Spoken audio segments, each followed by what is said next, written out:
Commercial Construction Coffee Talk fans, thanks for chiming in. My name's David Corson. I'm your host. I'm also the publisher and editor of Commercial Construction Renovation magazine. I got a little halo there for my life, but this is what it used to look like. I'm just grabbing magazines out of my archives. This is July, August 2018. Had La Colombe. This was actually out of Philadelphia, but this issue was 148 pages. Let's see what I was doing. Oh, you know what?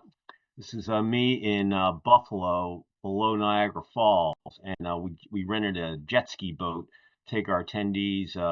First, we did the tour. We did the mist tour right by the falls. Then we had lunch below the falls, and they have this jet boat that goes up the river. It was a freaking blast. We got wet too, but anyway, that was a great trip. And if you've never been to Niagara Falls, it's an awesome place to go. But I would definitely go there during the summer, not in the winter. It's just cold up there. So, but beautiful, and it was a great time, and the hospitality was awesome. Downtown Buffalo was great in the summer. They put a band down. Anyway, it was great.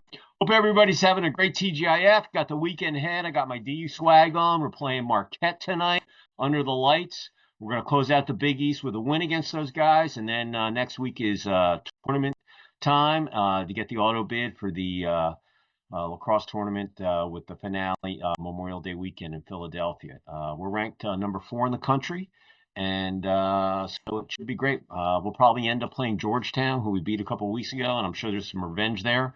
So we got to, you know what, when you want to get into the national tournament, it's like anything else. Like University of Denver's hockey team, we just won another hockey championship. I got my banner up below there. And I got to get a new one because that one's kind of old. I think we've won 3 or 4 since then. We've won 10 national championships, most of any D1 program. We don't have a football team, but we have a really killer hockey team. And anyway, DU lacrosse, they're always in the hunt, and hopefully they'll pull the W off and make my weekend. I'll be screaming at my laptop tonight at about 7 o'clock. And for game time. So good luck, go Piles. Let's get that W and go into the Big East with momentum. So with that said, I have a gentleman in the great state of Wisconsin, in Green Bay, Packerland, and his name is Todd Patrickus, and he's the executive VP at Jones Sign. Todd, say hello to our audience out there on Commercial Construction Coffee Talk. Happy Friday, everybody. Hey. Pleasure having you. And before we went on and started recording, I was telling Todd I went to a Green Bay Packers game back in the mid '90s, and it was an awesome, awesome thing. Once again, that's another thing. If you've never been to Lambeau Field, you got to go. I mean, it's just an unbelievable day, and hopefully the weather's nice. If it's a little cold, layer up. It's winter. But if you can get there, it's definitely something you should check out. It's owned by the public. It's not a private team. It's owned by the public. Right. So I know some people have shares in it. Now, Todd, do you have shares in the team? You're a local? Unfortunately, my wife bought one, which is just a donation. I don't know why in the world she did that, but I pay city taxes, which means I'm a real owner of the Green Bay Packers. There you go. Yeah, so I'm talking to one of the owners of the Green Bay Packers. So it's just a great story. But if you've never been there, it's got a lot of history and heritage. The stadium, from a construction standpoint. And they've modernized in it over the years, and that added some more seats and levels. Just a really cool thing. So if you ever get up there, go take the tour. You'll thoroughly enjoy it. So Todd, the way this is going to work, we're going to do your episode in 3 parts. You're going to tell your story, where you grew up, where you went to school, and how you ended up at Jones Sign. Then we'll talk about the last 3 to 4 years, lessons learned on the roller coaster that we've all been on. And then we'll finish up with one positive thought or phrase, your contact info. And the floor is yours. Tell us your story. Yeah, thanks for giving the shout out about Lambeau Field. For everybody that has not been there, I highly recommend it. This last year, you'll know my age now, but I've been going to games for 50 years. My wife and I have only missed 2 home Packer games since the 1990 season. Oh, wow. Yeah. So maybe you were at the game that I was at, I had to have been. Yeah. Yeah. So, it's just a great venue. So I agree with you. It's a great place to see. So I lived in Green Bay my whole life. Went to a local private college here called St. Norbert College. Got my BBA from St. Norbert. Down in Milwaukee, went to Cardinal Stritch, got my MBA at Cardinal Stritch. Out of college, I got a job at the Job Shop, a niche electroplating company. And from there, being a job shop, it was great. At age 30, I started at Jones Sign. And what's more than a job shop than a sign company, right? That's exactly what we are. It's just in time. It's custom. You have to, make the product, deliver the product on time, right? So been here 28 years. It's been quite a ride. When I started, we had 30 some people. And for now, the past 6 years, we have over 500 people. We're nationwide. Wow. Yeah. Yeah, Jones, we do a signage issue. You guys are always, you're always in that listing, but you're one of the big boys there in that branding, signage, message, architectural side, and you also have an architectural side of your company now, correct?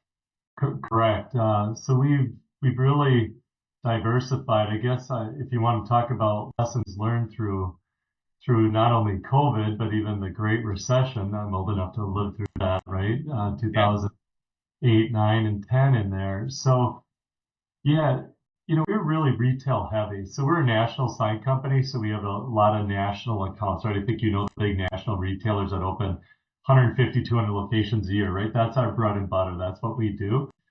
But it was also good to diversify, especially with the baby boomers, right? Called the grain of America. So we really got into healthcare. So healthcare is a big one. Do a lot of that. Diversified into Jones Architectural, which you just started talking about. So we'll do cladding on stadiums, large building venues. It's really a neat niche for us getting into the architectural. Yeah. From Oh, go ahead. No, go ahead. So from there, we do signage, we do architectural, and we're like, well, wait a minute, we do all that. Well, why don't we get into storefronts?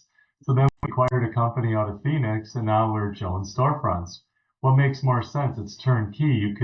We do the signage on the storefront, we do the architectural of the storefront. Well, now we can do the glass, the windows, the doors, all the features. So now we're in the storefronts as well. So yeah. Yeah, absolutely. Hey, listen, I'm only 26, you're only 27, so you're not giving your age away, but it's it's nice to see, there's two types of people in our in the commercial sector. There's people that stay at one company, for a long, long time. Hopefully, it's kind of like an athlete. You stay with one team your whole career, you get your jersey retired, and you just had a good time. And then there's other people that see the writing on the wall and they go from company to company. And I'm not calling, that's just the way it is. And Right. Yep. you know, and hopefully the business will follow you as you make those transitions. But really, in our world, that's what I see. And but when I look at a person 28 years, you know, loyalty. You've learned other ways to build your business and create more revenue. You're employing 500 people from 150 when you started. I mean, that's just a really good story. And listen, I'm like I said, we're about to. So I went through the oil embargo. I went through the recession in the mid 80s when interest rates were 18%. For Yeah. those of you who think it's high right now, let me tell you. But people were still building homes and buying them. All Yeah. right. So, but it was 18% then. And then the 90s, and then, the internet bubble crash, and then 9/11, and then, listen, the '08 crash, that was, we in construction, it was brutal. I What? mean, I can remember uh, talking to my printer and just saying, you know, half my circulation's been laid off or furloughed, and those magazines aren't, it was crazy, and it took people don't realize that it took about 3, 4, 5 years to go through that, to have it go through that whole cycle. And now, we're kind of in this hyperinflation, whatever you want to call it. It's just there's never a dull moment in 2024. That's all I got to say. And I don't even have time to do it. At night, I kind of catch up on what's going on in the world because I'm busy during the day. And I just shake my head. and look at my wife. I'm like, did you see this? Oh yeah, I saw that earlier. I'm like, oh, I was working, but and but anyway, but I'm battle hardy, and I won a lot of games. I've lost a lot of games. Some of the wins were ugly, some of them were pretty, but today I just keep my blinders on, and I can't control any of that stuff. So it's good to be informed, but it's not worth freaking out about. And and someone that has 28 years experience, you saw all that stuff with me, Yeah. so uh it's and you're still positive, and you take one day at a time, just like you play only, look, just play every play one game at a time. Don't don't look down the road, because you got what's at hand at stake, just like tonight. They should beat Marquette. Okay, I know they're a Milwaukee team, so I'm not Yeah. pounding them, but they're in our league, and we should beat them. But any team if you play D1 lacrosse, I don't care, D2, D3, if you play college lacrosse, college hockey, whatever, any team on any day can knock another team off. If you Yeah. take them for granted, if you didn't watch the tape, if you didn't practice hard, I mean, all during that week, you will play as you practice. So if you don't practice hard, like it's your last game, when you get to game time, those guys are, and listen, everybody, they want to knock some of the big dogs off, and so I'm tight with the coaching staff. So always, Coach Brown, Coach Tierney, he's a Hall of Famer, he just retired, and but I trade little emails with them, and I'm like, hey, I'll be watching the game. Make sure those guys have their heads on straight. Don't get ahead of yourself. Being ranked is great. You got to win to get to the next level. And uh, and and looking at your company, like I said, going from 150 to 500, and now you have all those, the other. I didn't really know about the storefront. That must have been recent, correct? 2 years now, and Yeah. Yeah. yeah, just so we went from 30 people when I Oh, started. 30. I'm sorry, 30. Yeah, yeah. Yeah, So, well, that's even a better story. 30 to 500. I said, so let's talk about, since we're talking about, history and the roller coasters, uh, what lessons that, as far as, besides your momentum and your growth, do you think, how did you weather the storm? In March of 2020, I was in Milwaukee. You'll like this story. I was up there looking at hotels. I was going to do my executive retreats in the fall, and I was looking at hotels. I was going to do it at it was an old IHG property. It was right across the street from where the Bucks play, and the St. Kate. Is that it? The St. Kate's downtown Milwaukee. Beautiful hotel. They just renovated it, and uh, I did the tour, and uh, we were going to do the Harley Davidson for the guys and the women. There was another museum, and it was going to be great. And I saw one of my hoteliers that was on my board. I was walking through, and she's like, "Dave, what are you doing up here?" And I'm like, "Oh, hello."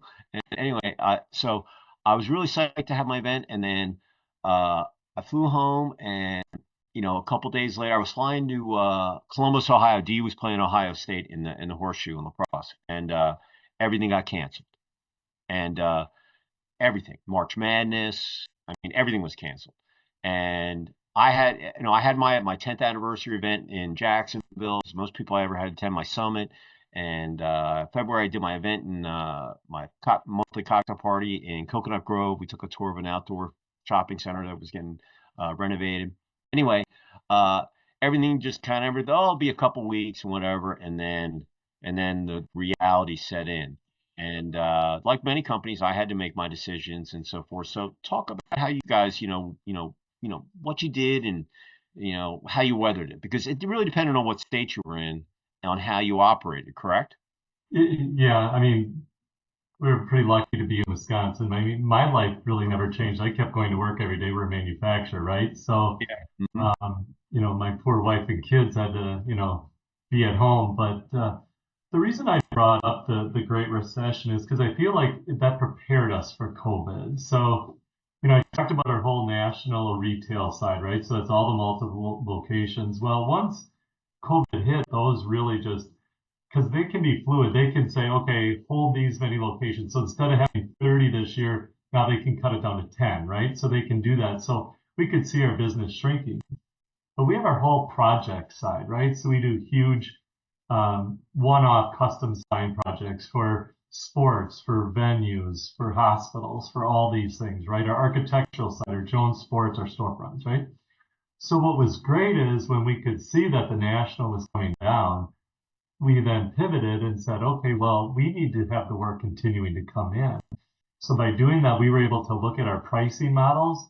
And yeah, we had to just go low because everybody was fighting for work at that time. So we went low, knowing that, okay, we're going to have to ride out a year or 2 years. We didn't think it'd be 2 years, ride out 1 year. And oh, we took our lumps. We took our lumps. We took a lot of jobs that pretty much cost. And, but if you set up your business the right way and you can survive at zero, that's okay, right? You don't have to make a profit every year if you're set up okay. So I would say how we weathered the storm was by making sure that we could not make money in 1 or 2 years and still be fine. That was okay. And then also being able to pivot by being able to lower our price on our project side to keep work coming in, keep all of our employees. And that was one of the big things with the PPP money, right? Is that you had to keep all your employees. Well, we did that. We kept all of our employees employed. We're very proud of that. That's a big deal. Yeah, there it didn't matter whether you were signage or contractor, lighting, flooring. So many companies, the companies that are still standing today, I think that they were battle hardened as well as they're much more profitable than they were because they had to think of on that survival mode and wherever they could figure out maybe using technology and AI really wasn't even around at that point, maybe in the beginning stages. But the bottom line is you still had to, you had your bread and butter, you diversified, but so many companies that I've had on my, people that I've known over the years, even they haven't been on the podcast, they said, you know what, we became kept our company culture. Even if people were working remotely, uh, they were more profitable. They got things done, and they learned more about their business. A lot of people learned that there was more to work in life than just work, and there was that work-life balance that kind of came into play, and that just like myself, I had to make decisions very, very quickly, and I'm a completely different company than I was 3 or 4 years ago. And um, it so many people they said if I could have found more project managers, superintendents for projects, I probably could have done more. But I didn't want to bite off more than I can chew and not be able to deliver because in our world, delivery, being on time, on budget, and making sure that if there's an opening, they printed the circulars and all that stuff. Everything's got to be perfect. And so there were so many firms that said exactly what you said that, you were in survival mode and you kind of just weathered the storm out and now you're so much better off. But you also learned that there were other things that you could do to keep your plant moving and your people employed. I mean, listen, I can't do it without my editor. I can't do it without my artist. I can't do it without fulfillment. I can't, I mean, all the other vendors that I dealt with. I mean, you have those people. They're friends of mine. I've been, and the last thing you want to do is have that conversation of well, what's going on and blah blah blah. But it, it Well, excuse me, let me just add to that, David, if you don't mind, is no, no, go ahead. you earlier were talking about how difficult 24 is, right? Well, let me just tell you that the flip side that a lot of people don't even bring up is, all right, there was the downturn of COVID, but what about the ramp up after? Yeah, So the that V. and so why 24 is so important is we ramped up, we went over 600 employees. We ramped. And so all of a sudden now you come back, what did the Fed start doing last year, right? They started raising interest rates, right? Started constricting. I don't know about all of your customer or viewers, but we certainly felt it here, the constriction of the interest rates, right? The cost of money is expensive. It's 9% right now. Hmm. So what had happened is we had to pivot again by going, now we're top heavy. Now we got to go, okay, we hired all these people, but now we got to right size. And that's important too, because you don't want to lose key people. You don't want to lose good people. So it's very strategic in how to making sure that you don't have too much overhead and still maintain your good employees, your good customers, and all that. So Yeah, I'm a digital guy. I took digital classes for the last year and a half, and I thought I knew everything. I didn't. And the day I stopped learning is the day I should go do something else. And um, the just looking back at going through all those. I mean, I'm talking going through the embargo and back in the 70s and all the things that I learned that 2024, you got high interest rates and, inflation is really about 30% because it's cumulative. If, right. the government, I'm not going to get down those rabbit holes, but the bottom line, it's probably like 30%. I Maybe, would agree. and I was an economics major. All right. I understand the Loeffler curve. I wrote a 50-page paper on the economic development of Burma. I mean, I understand about supply and demand, price, and flooding them. Interest rates are very, very high, and the the biggest thing is that uh, right now we're kind of you got to live in reality, and the reality is that uh, let me get back to my digital thing. So as a digital person, I built my digital agency. I just launched at the end of last year, and I had to nurture my Facebook page. Just so I put up different quotes. I have a Lombardi quote up there. I forget what he was one of the first ones I put up there. I'm an athlete, so I like talking sports. But uh, if you want to progress, you got to leave some things behind. I call it dead weight, and uh, it's not a bad thing. You want all your people that you have on your team to be productive, but sometimes they're just not, and you have to have those tough talks and stuff. And I can appreciate someone in management that actually can say that because you don't want to be top heavy, because it's not fair to you, it's not fair to the other companies, and if those other people aren't, it's like it's like playing making the varsity in high school, and you got to cut some, players. So as a lacrosse coach, or ice hockey, whatever, whenever I was, my kid after my son, got out of high school, I kept coaching, and sometimes I would coach, sixth and seventh graders on the select team, and other times I'd be up at the high school. But I really liked coaching like the between the sixth and the eighth graders because it was still rec. We wanted to win games, but uh, I kind of treated them like high schoolers. And the biggest thing was I said, look, you think that you're good now, but when you get up to high school, everybody's good, okay? And not everybody's going to play. Only the best players play. So if you want to play, you got to practice, and you're gonna win and you're gonna lose. And if you're not feeling any pain, you're not going to learn, okay? Because life is brutal. My job as a coach is to make sure that you put the rock in the net or the puck in, the biscuit in the cage. But the bottom line is that once you get done with your athletic career, whether you play in college or you finish up in high school, or maybe you play club someplace afterwards as an adult, the bottom line is you're going to have thick skin and you're going to be able to handle rejection, no, I already have a vendor, whatever it might be, and that you got to be tough because if you think playing some of these teams that want to knock you off and they're riled up and they practice and looked at tape all week to beat you, when you get out into the real world, that's the real game, and it is tough out there. And I tried to install that into my son. I was hard on him, but as a father, I was like, look, when you get out of my nest, I'm not going to be there.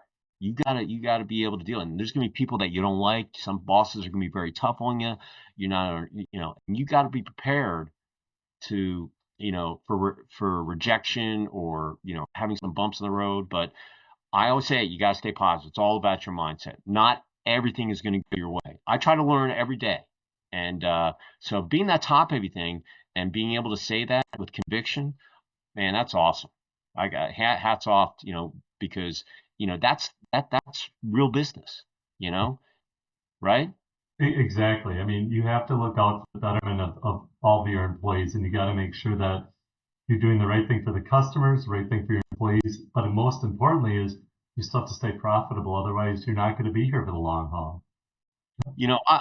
Listen, if you're not on LinkedIn, you need to be because that's where all the business is, in my opinion.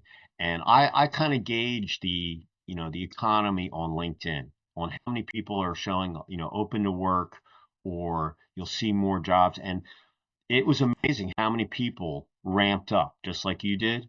And now they've kind of leveled out and they're assessing where they're going. And I get I'm on so many email lists for feeds for content. I had 3.6 million people hit my website last month consuming content. So I get all these reports. I read. I'm data addicted. I just read all these reports.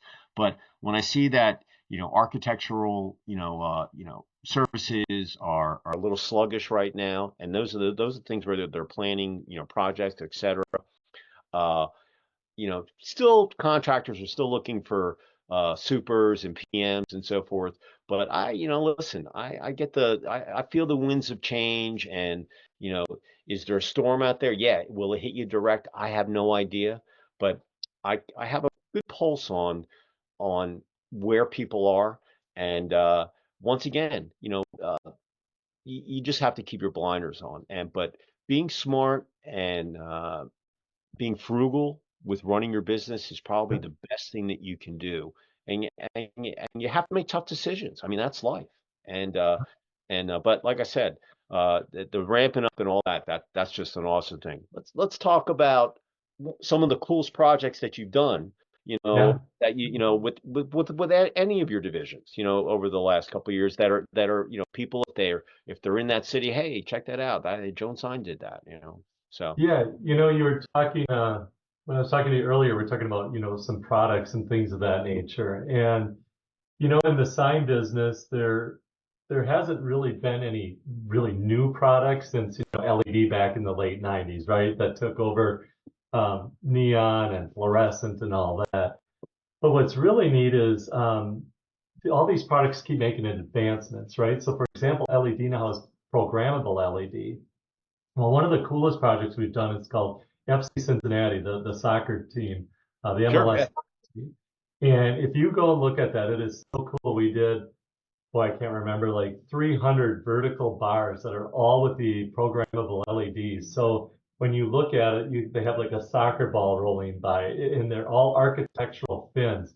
It's the most beautiful thing in the world. We're very lucky and fortunate to get to do that project. But that's a really neat one right there. Um, Columbus Crew, another MLS stadium.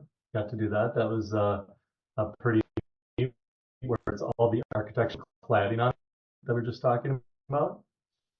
And then kind of our crown jewel that we just finished is the Wells Fargo Center. So in Philadelphia, I think you all know what the Eagles Stadium is, right? Well, Wells Fargo Center shares the parking lot with the Philadelphia Eagles. Well, that was pretty much, I want to say that building was built, I don't know, 60s, 70s, and it was showing its age. So they had a large renovation there. Well, they wanted all LED around their entire building. So it was a big project for us. It was about a $20 million project of all programmable LEDs. So now it's really cool that when the 76ers or the Flyers play there, the whole arena, it just comes to life. It is so cool. If there's one thing you could see, that is pretty spectacular. So.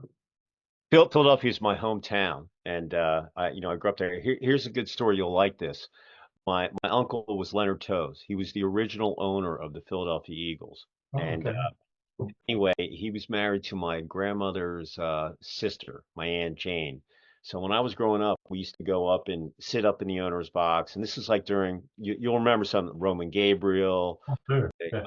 Dempsey the kicker, Harold Carmichael, Ron Jaworski. So when I was a total, everything was, we were green. It was just the reality of it, in Philly. And uh, but the biggest thing was that as that transition, just like Philadelphia, they built some new stadiums.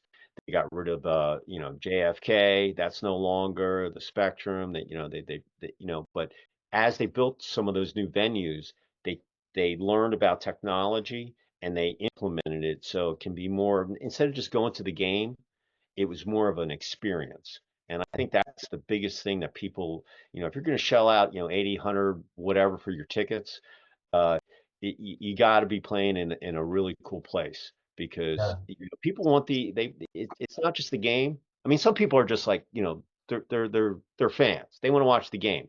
Other people are they just want to have a good time. So that's where that Well, you all hit it. Yeah, you hit it on the head. That's actually an industry term of the fan experience, and that's why so many new stadiums and sports venues are being built today to increase the fan experience. You hit it right on the head.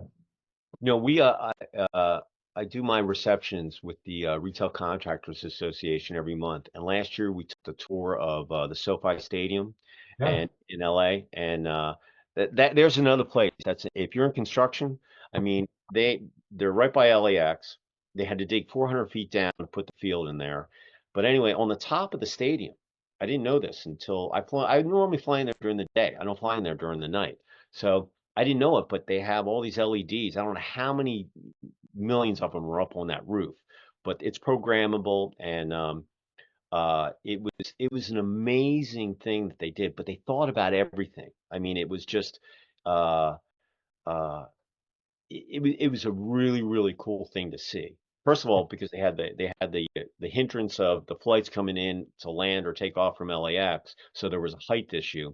But also the stadium itself, it was it's in an earthquake zone, it's on the fault, and it was built on so it could sway, and it was just a really cool thing. And but I was talking to some people after, but here, listen, there were guys they bought 3 beers there in cans. How much do you think they were? How much do you think they spent for 3 beers? This was Uh, back in last October of 2023. They 12 spent bucks, 12 bucks a beer. 50 $57 for 3 beers. That's how much it cost to buy a beer there. Now, See, that's more reason to come to Lambeau Field. yeah. Well, listen. California tax, whatever, but it's inflation. That was I looked at it, I was like, how can people go there? That doesn't include your parking, your food, and all that. But I was there to see the building. But when you see that, you're like, wow. But you know what? If you looked at a Rams or a Chargers game, the place is packed. And so it. People want that experience. They'll go there and they'll shell out. People will spend money when they want something. I don't care what the price is. And if you have a good product and you're an honest broker with people, I don't care what you're doing. They will do business with you. And uh, so it put everything in perspective. As 24, it's a rough year. Things are expensive. They Yeah, just are. And exactly. uh, I just booked a ticket. I used to fly. I'm going. We have our event up in Chicago. We're doing the river tour, and we're doing it with the RDI, and in a couple of weeks. And I used to be able to fly to Chicago for 275. I'm in Atlanta. I fly Delta. I'm a million miler. I fly nonstop everywhere. I can fly into Midway or O'Hare. All right. I used to do it. I can book my ticket 30 days out. I know I'm going. Uh, 275. I think my ticket was a little less than $500. And I looked at my wife. I was like, oh man, it's just like Las Vegas. From Atlanta to Las Vegas, I used to be able to fly three and a quarter, somewhere in there. But I always book them out about 30 days in advance. Now those tickets are just, they're double or triple depending on, what's going on.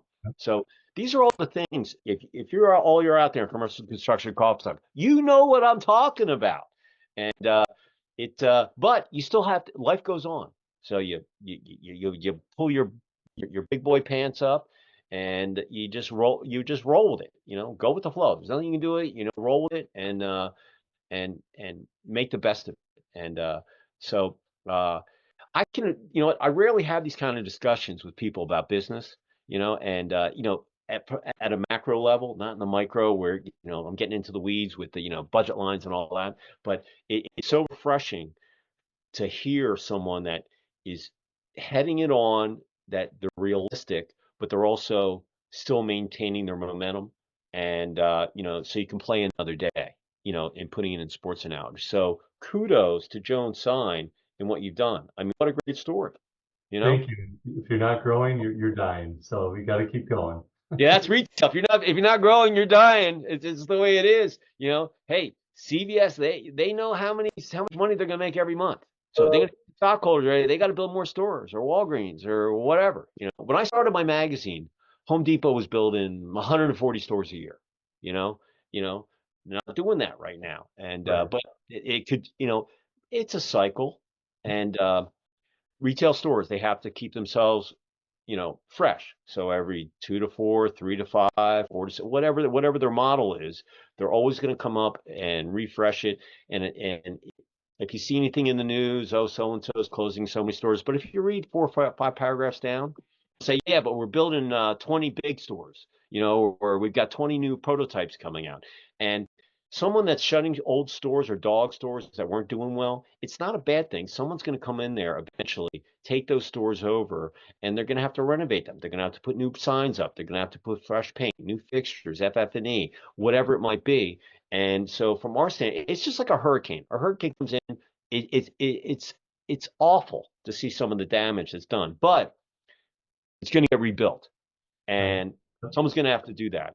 And I always look at at the glass half full, or is it half full or half empty? I'm looking at it. You know what? I'm looking at it. Hey, I got a glass I can look at. You know. Then I got something in. Hey, I'm even that much happier. So, but I'm definitely negativity. I don't have time for it. I just don't.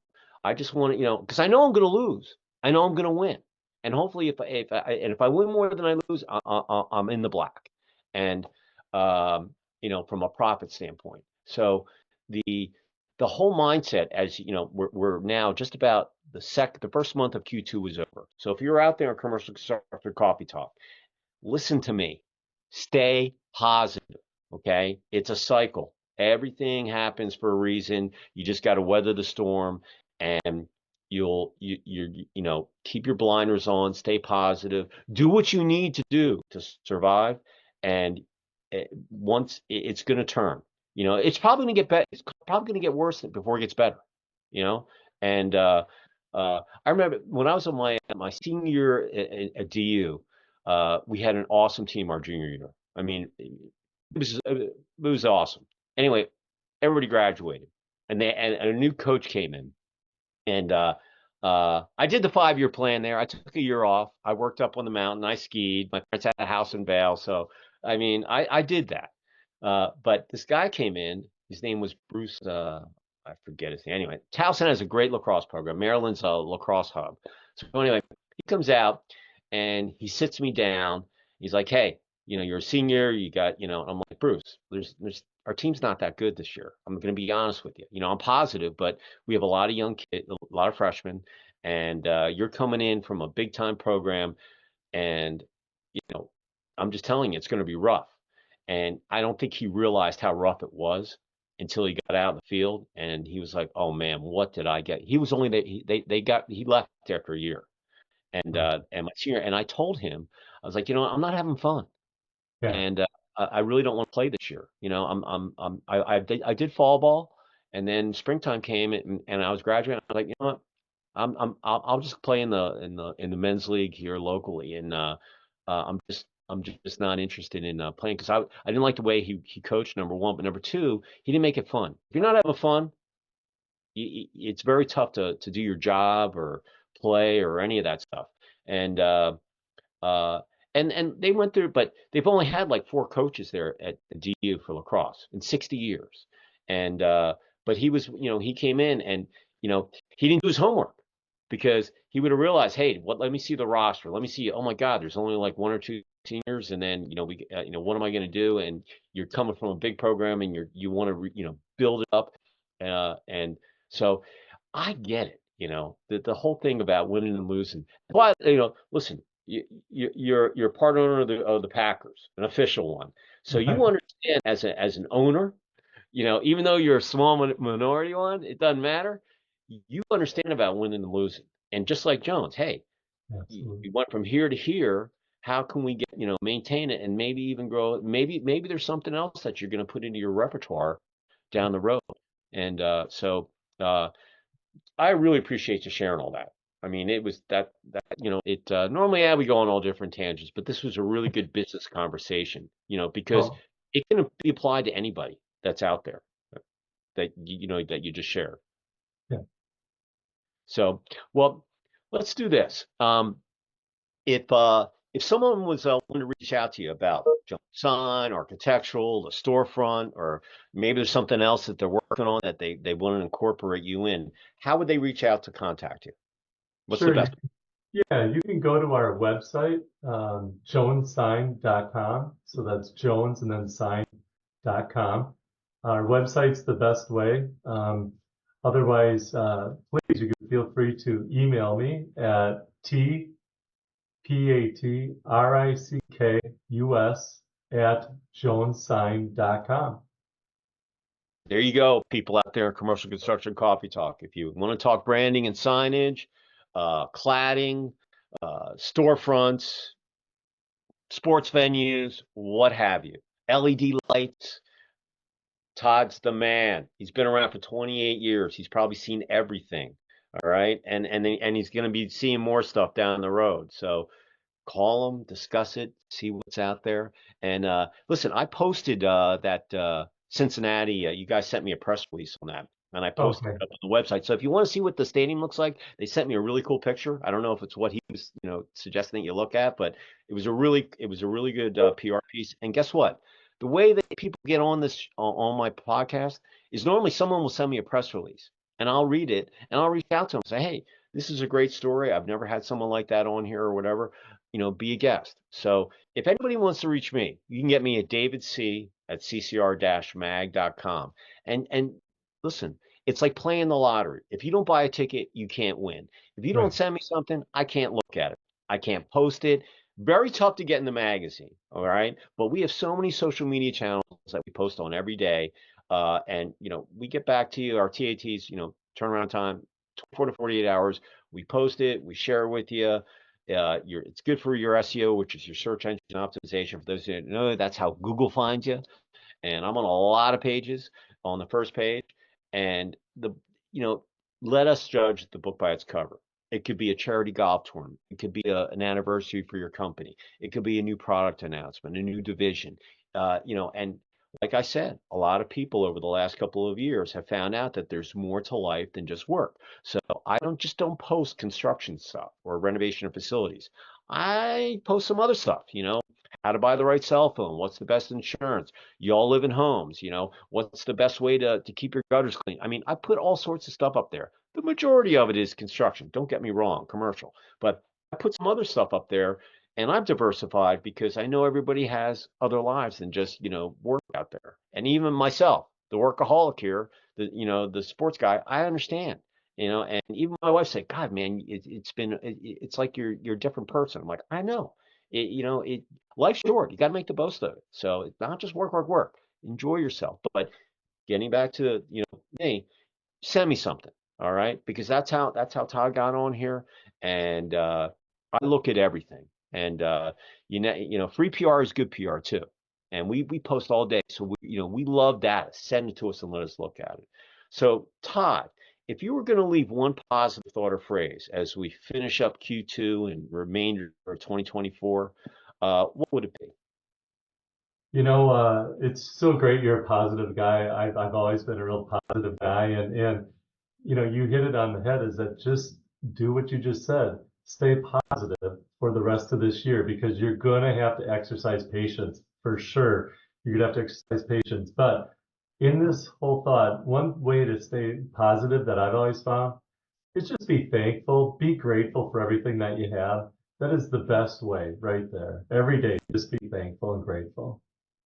Yeah, listen. I'm grateful every day, and I get up early, and through my digital classes, I'll tell you, I was a positive person, but it really hit home with the influencers that I'm a mastermind group, and we get together. I was just on a call last night, and we talk business, and but mindset is probably the most important thing. And when I look back, I said, you know what? I run 5 to 6 miles a day. Here's my gig. I told myself I was going to run every every day, and then at the end of the January, when I started, I was like, I was cooling off up at the pickleball courts, freezing my tail off here. It gets cold here in Atlanta. December, January gets a little chilly.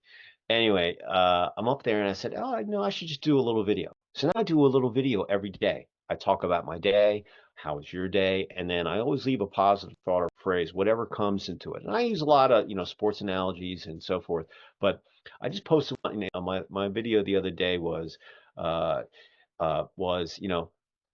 remember, just be yourself. Don't be someone that you're not. Don't BS people.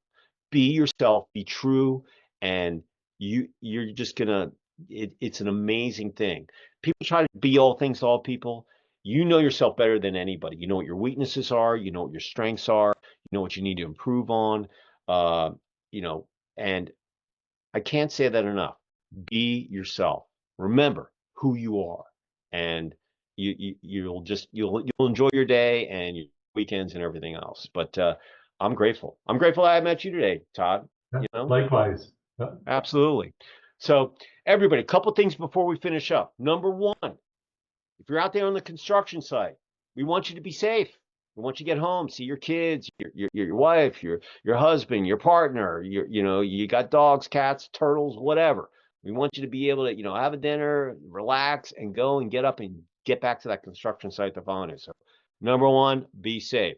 Number two, stay hydrated. Okay. As an athlete, I can tell you, you don't stay hydrated, you get headaches. Headaches, that's when you make mistakes or you get cramps or you get hurt. Same thing on the construction site. The summer month, the temperatures coming out, and stay hydrated. I put electrolytes in there, and listen, keep yourself hydrated. I can't say it enough. Lastly, hit that like button. We want people to find this on YouTube in the algorithm, so they can find this episode and hear Todd's story. All right, so make sure you hit that like button. And listen, I can't say it enough about everybody that's on my channel liking it. I couldn't do it without you. Same thing with the magazine. You guys have been awesome out there. And if there's anything that I can do, listen, I answer all my emails. Send me an email, and we'll figure out something for you. So Todd, pleasure speaking with you. Enjoy the weekend. And any last thoughts before we sign off? No, just thank you for having me, and very, very nice to meet you as well. Enjoy All right. so. All right. So everybody, enjoy your TGIF and enjoy the weekend. Remember, relax, clear your mind out, and enjoy yourself, because guess what? Monday's coming, and it's going to be another fantastic, momentous week ahead. And with that said, Todd, thank you so much. Signing off from Green Bay, and I'm signing off from Sugar Hill, just below the Buford Dam by Lake Lanier. We're about 25, 30 miles from downtown Atlanta, and we will see you next time on another episode of Commercial Construction Coffee Talk. And go Pios, beat Marquette tonight. Todd, when I come to Green Bay, I look forward to meeting you. All right. Very good. All right. Cheers, everybody. Have a great weekend. Thanks for chiming in.